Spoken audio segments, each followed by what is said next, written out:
Hey everybody, I wanted to review a new pattern that I purchased on Etsy. I believe it was maybe about $5 for one of these characters, and if you want to purchase all of them, it was about $21 for the entire book of all of the Wizard of Oz characters. So I'm going to go ahead and get right into the Scarecrow.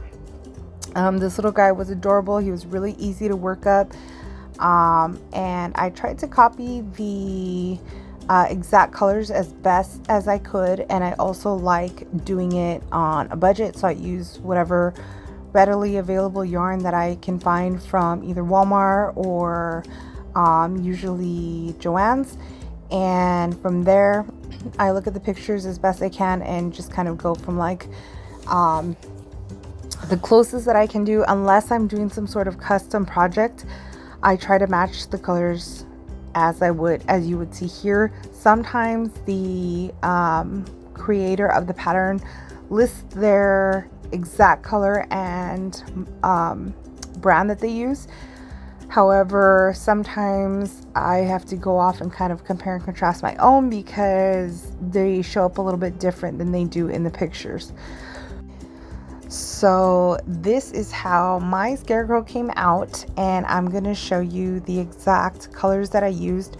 I will say right off the bat, the pattern called for a light worsted yarn, and I usually use a medium worsted yarn just because it's easier to find all of the colors equally so that they all kind of stay consistent throughout the project. And so mine turned out a little bit bigger than the ones in the pattern, or at least what was recommended.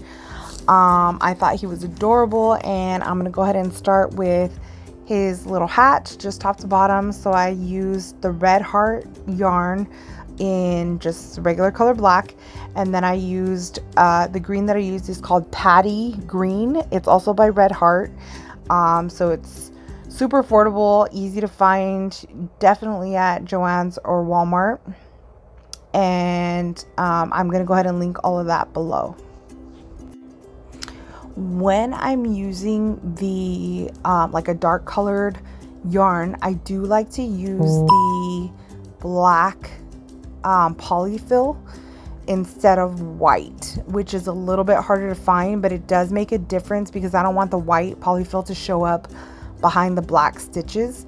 So I know Michael's has it, but I'm also going to link it below from the Amazon brand that I also found.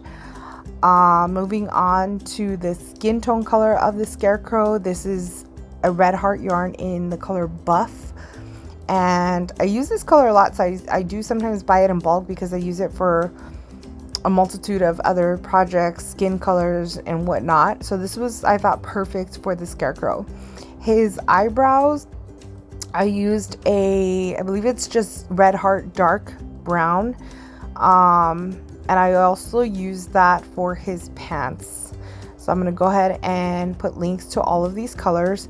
The next item that I used was the doll eyes. I really love using these doll eyes that I'm going to place below because they all have, well, they come in a pack of different sizes, and they also come with all the backings, and that is just super safe for especially young kids, or even if a pet gets a hold of it.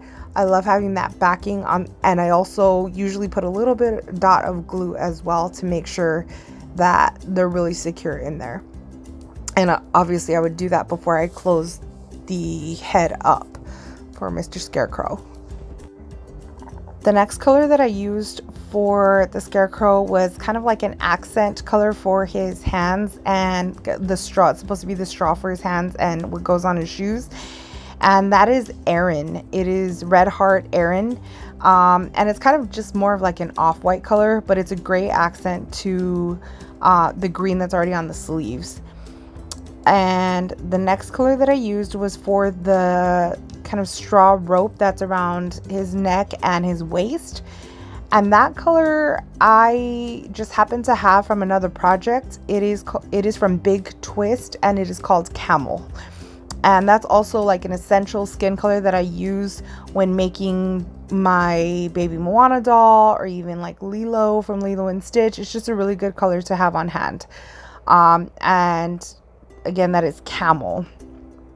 The last thing that I do to customize my projects is I use a voice recorder to record either a personalized message, or you could even put in a song from whatever your project is from. So for example, if this is from the Wizard of Oz, the Scarecrow, you can record If I Only Had a Brain. If it's a gift for somebody, you could do a happy birthday message. It just makes it super personal and customizable. And so I like giving the option to my customers, or especially if it's like, you know, a gift for a special somebody. And so I'm going to link those below. The voice recorder that I have been using lately is this particular one, which is small enough to fit inside a small project, but it actually holds up to 60 seconds of the recording. And if you want to even break that up, you could do 3 separate messages as long as it equals 60 seconds. So I thought that was actually really cool, and it comes in a 2-pack. And it's, again, on a budget, so you can add it if you like. If you don't want to, the Scarecrow is fine just on his own. He's super cute. And I believe it's Anna Maria who created the pattern. I'm going to go ahead and put a link to her Etsy pattern, because she has the entire cast of the Wizard of Oz, and all of us. So far I've done the Scarecrow and the Dorothy, and they're adorable. Everybody loves them. I have tried this other voice recorder by Inventive. It also comes in a 2-pack, but it is only 30 seconds for your recording.